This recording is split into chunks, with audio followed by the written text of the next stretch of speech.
You know what really grinds my gears?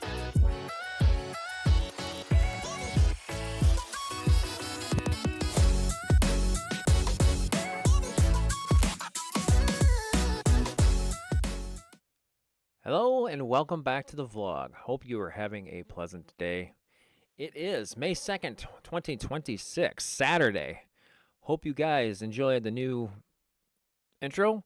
It is the 300th episode of the vlog. I decided for 300, not only am I going to talk about the MJ biopic here in a little bit, because it's a momentous occasion, it was time to switch it up a bit. The old intro, music and look has served its purpose, and it was time for a little bit of an upgrade. So that's what I did. Not terrible, not a huge upgrade, but something different. So this is the 300th episode, and for this one, I'm going to do something special. I'm going to talk about the MJ biopic. I went and saw it last night, May 1st. It's gonna be May. Sorry, I couldn't resist. Went and saw it with my oldest daughter, Piper. We saw the late showing. It was about 9:30 when we went. We were originally going to watch it earlier, but some things happened, and I got pushed back to the 9:30 show, which was fine. I was blown away. It exceeded my expectations. It was a great movie. The soundtrack was amazing. There were some songs in it that I was surprised to hear that I didn't even think would be in there. And there were some songs in there that got left out that I wish would have been in there. But that's besides the point. Overall, I thought the movie was good. There were some obvious parts about it that were misconstrued and misguided. It showed heavily how abusive and controlling Joseph Jackson, the father, was. Everybody knew that, but this was really done to portray him as a controlling type, not caring about, like when Michael got burned during the Pepsi commercial. He didn't care about Michael's well-being. He cared about how soon can he get back on stage so they can perform, because he had the victory tour set up to do that, and they wouldn't do it. And Don King, the promoter, wouldn't do it without Michael. It just showed that Joseph cared more about money than his own damn son. And of course, there's another elephant in the room, which we'll get into at the end of this video. But I want to start at the beginning. I don't want to give away too many spoilers, but the movie's been out for like a week now or 2 weeks, and I'm gonna go a couple minor ones. I'm not gonna go huge. There was a couple moments I thought I saw that they didn't get the accuracies right. The first one I noticed two in the first hour of the movie, and the first one was how they got discovered by Motown Records. They were at an event. I don't remember where it was. I think it was New York City somewhere. And they were, in the movie, they were discovered by Suzanne DePass, who works for Motown, and Gladys Knight and the Pips were performing, and they ran into the boys, and that's how, according to the movie, they were discovered. There's been a lot of misconception over the years that it was Diana Ross who introduced the boys, because on one of their first few albums with Motown, it says Diana Ross presents the Jackson 5. That is not accurate. It's not Diana Ross, never has been. And it was not Gladys Knight and the Pips. It was actually Bobby Taylor, who was part of his own group. He caught wind of the Jacksons, talked to Berry Gordy about it. Berry sent Suzanne DePass out to check them out, saw how good they were, brought them into Motown, and the rest is history. So that scene in the movie was a little, inaccurate as far as who discovered them. I mean, eventually Suzanne DePass, they'd go see them and like, these guys are good, we got to get them in. So, but originally it was Bobby Taylor who discovered the Jacksons, sent the note to Barry, and say, hey, we need to check these kids out. They're really good. By the way, this is what I went to the movie. I had my black fedora on and I had my Thriller shirt. This is the best one I got. I have a couple other MJ shirts, but they've seen better days, and this was in the better shape one. I still have not to this day gotten a Dangerous one. I want to get a Dangerous shirt because that's my favorite album. I had my chance a few years ago. I went to Hot Topic or Spencer's. I think it was Spencer's. And on the wall, they have all the different band and artist shirts, and they had one for Dangerous, and I looked for it because I wanted to get it. They didn't have any. They were sold out. I was pissed. I wanted the shirt with the Dangerous album on it. I'm still going to get one someday. But the second discrepancy I noticed was that same scene where Suzanne DePass discovers the boys. The movie shows them singing Never Can Say Goodbye. That is inaccurate because they didn't record and sing Never Can Say Goodbye till well after they were in Motown.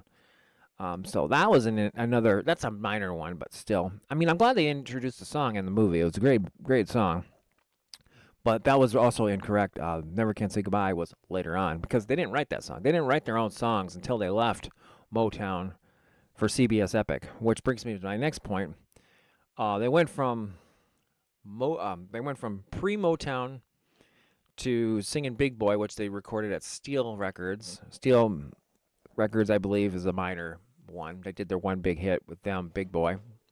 And then they did Motown. But then they went from the Motown stuff straight into Michael working on Off the Wall. And this was at the time, they were also talking about doing another tour, the brothers. Michael didn't want a tour. He wanted to do his own private things. And then, of course, they started talking about Michael's appearance and his vitiligo, his nose issues.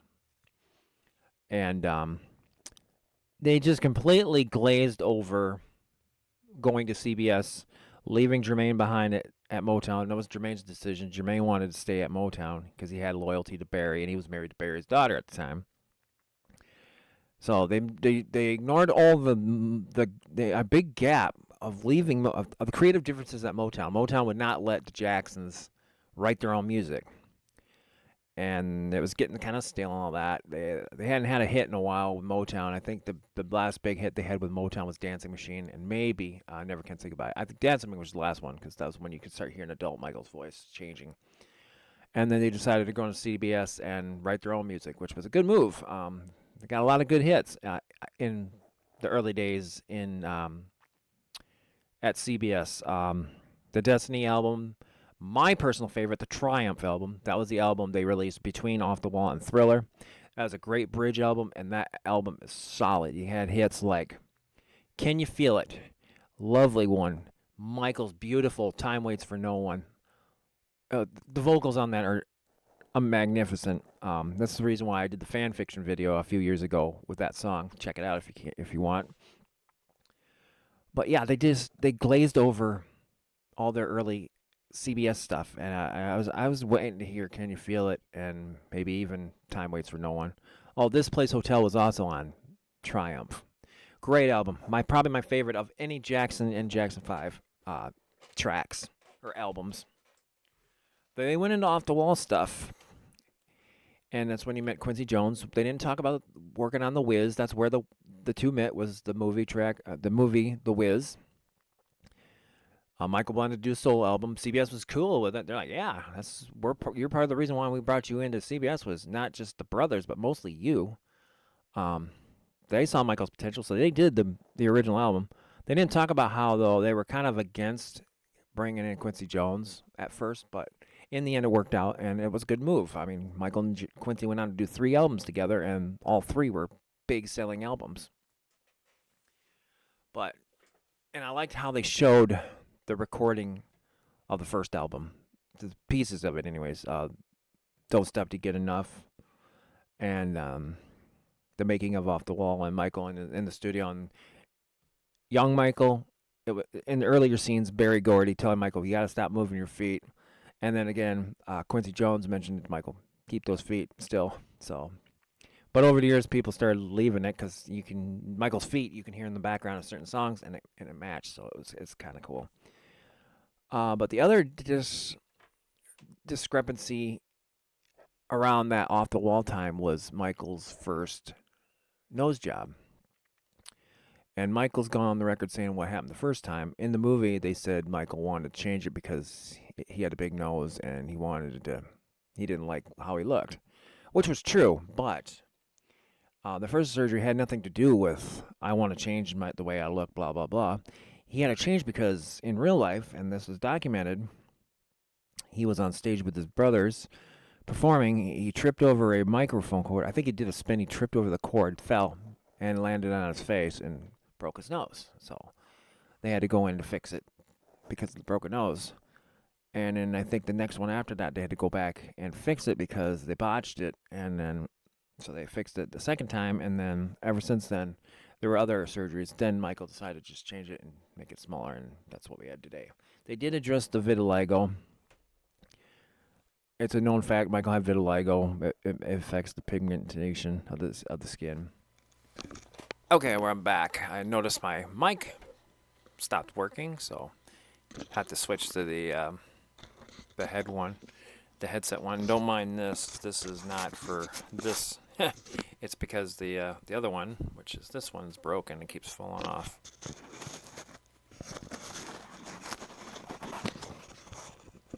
This is from this cover here.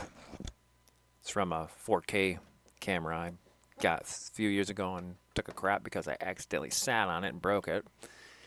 Long story.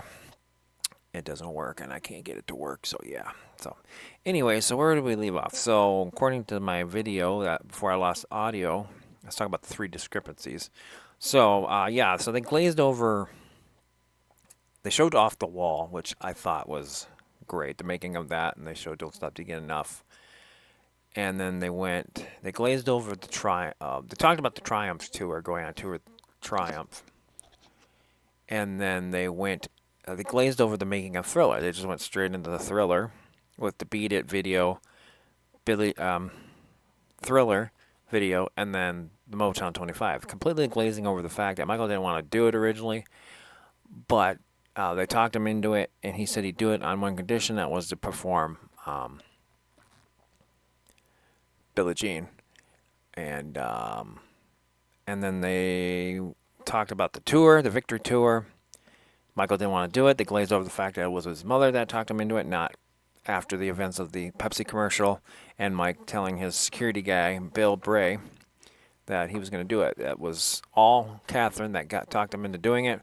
Michael said he'd do it, and then he found out how shady Don King was, the promoter of all that, for tickets, and Michael was pissed off, and so any money that Michael received during the Victory Tour was donated to charity.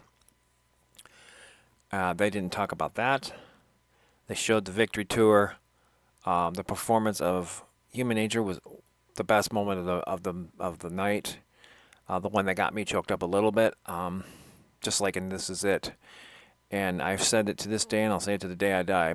Michael singing Human Nature is his best live, because it's the song he's never lip sync to. He's always sang it live. Doesn't matter which version, what era. And the part where he says, everybody's singing, he gets the crowd to sing. I kid you not, it felt like everybody in the theater with me. And there was a few people in there, young and old, sang along. Myself and my daughter included. It was fun. Then they talked about the last night of the tour. Backstage, Joseph was telling anybody who would listen, after this show's over, we're gonna rest up for a little bit, and then I'm taking the boys overseas, and we're gonna take over the world. Michael overheard that, and he says, "Fuck that!" So he dropped the bomb, and the mic drop that last night. I think it was in Kansas City. It might have been Los Angeles. I don't remember where it was, but there's footage of this on YouTube. You go look it up. Michael saying to the crowd, "You've been great. It's been a great, but this is our final show. It's been a great 20 years." Basically, Michael saying, "We're done," and Michael putting his foot down. The brothers on stage with eyes like, "What the hell?" Joseph backstairs seething, and I guess got into it with Michael afterwards, and Michael just walked away. And then they went into the Bad tour. Michael performing Bad, and that was the end of the movie. They glazed over the making of the Bad album. They glazed over the making of and release of We Are the World, Captain EO, So there's a lot of stuff that they missed. They just kind of quickly talked about. But in the end credits, it says his story continues. So obviously there'll be a sequel, which everybody pretty much knew because there's a lot of stuff they left off the table and a lot of stuff they had to take out of the movie because of legal issues, like the allegations. A lot of people were pissed, especially in media. Why didn't you address that? Well, they tried to, but they were legally not allowed to. So I think that's going to all get taken care of and dealt with before they released a second movie. Um, it was a great experience. I had a blast sitting in the chair. Something I wish I could have done back in 2009, 2010 with This Is It. I had my chance and I missed out on it. And I regret it to this day, not seeing This Is It in the theater. But this was good. This was very well done. There were some glaring, obvious misconceptions of that in that movie, which in any biopic, you're going to have that. I told my dad about it last night, and I also thought about this, and I mentioned it to my dad. Compared to the Queen biopic, I thought I liked the soundtrack, especially the songs they had in there. They had freaking I Can't Help It, one of my favorite, if not the favorite tracks on Off the Wall. They had an instrumental for it. And I was like, oh my God. I mean, they had songs from the History album that, this wasn't even around when History was out yet. History didn't come out till 1995, and they were showcasing instrumentals of childhood, a scene with him and Bubbles, his monkey. And there was a scene where he was humming to Smile, and it's like, oh my God. And I didn't catch the childhood one. I got to go back and watch it again when it comes out on video or streaming. But I caught the Smile. I'm like, I recognize it, and I'm like, I actually leaned towards the screen, and I looked over at Piper. I'm like, oh my God, he's humming Smile. I mean, that wasn't released until '95, and I was like, wow. So the soundtrack was good. There was a few songs they should have put back in there, but maybe they're holding them back for the second movie. But I thought they were more in depth about Freddie and what he went through on Bohemian Rhapsody than they did of Michael in this movie. They did a good job. It was a great movie, but I thought they could have put more stuff in. They could have bridged some of the eras better, like the Motown to Epic. They could have touched about that. They could have talked about the making of Thriller better. About how he wanted it. Well, he did mention it to Branca, how he wanted to be the biggest selling album of all time. Well, that happened. But they didn't talk about how, for Bad, he wanted to break his own record. He wanted to be the biggest selling. He wanted to have it be nine figures. He wanted Bad to be $100 million seller. He wanted to break his own record. And at the time, he wanted it to be a double or triple album. They didn't mention that at all. There's a lot of stuff they overlooked, but overall it was a great experience. Had a great time. The movie's awesome. I am going to include it into my video collection when it comes out. I highly recommend it.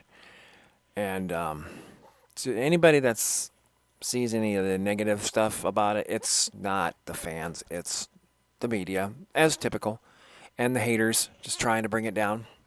Anytime a Michael Jackson project gets released, there's always those people that are trying to bring it down. And unfortunately for them, it's not working. This movie's having a major success. It's already making money. And Michael's music is storming up the streaming charts again. And now would be the time to release a song that's never been released before and get Michael to number one.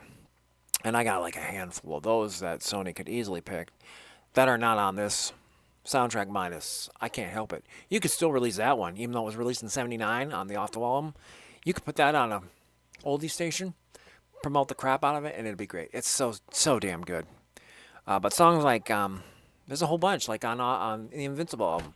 Whatever Happens, in my opinion, that would have been the biggest hit on that album had they promoted it properly, put a video out on it, released it worldwide. They were supposed to. It was going to have heavy play.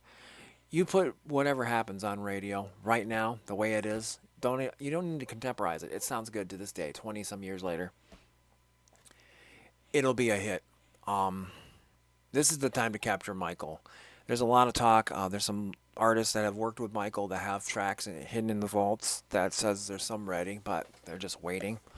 Um, Michael Mania is back with a vengeance, and I'm so glad to be a part of it once again. I was born 78. I vaguely remember the Thriller era. I don't really particularly remember the Michael Mania at that time. I started really getting into him when the Bad album came out. That's what caught my attention, and ever since then, I've been an MJ fan. But my first experience of Michael was when I was 4 or 5, and I remember hearing "Beat It" played on the radio. I'm like, "Oh my God, this is a good song!" And then the rest is history. So, hope you guys like this review. I strongly recommend it. If you haven't seen it yet, go watch it.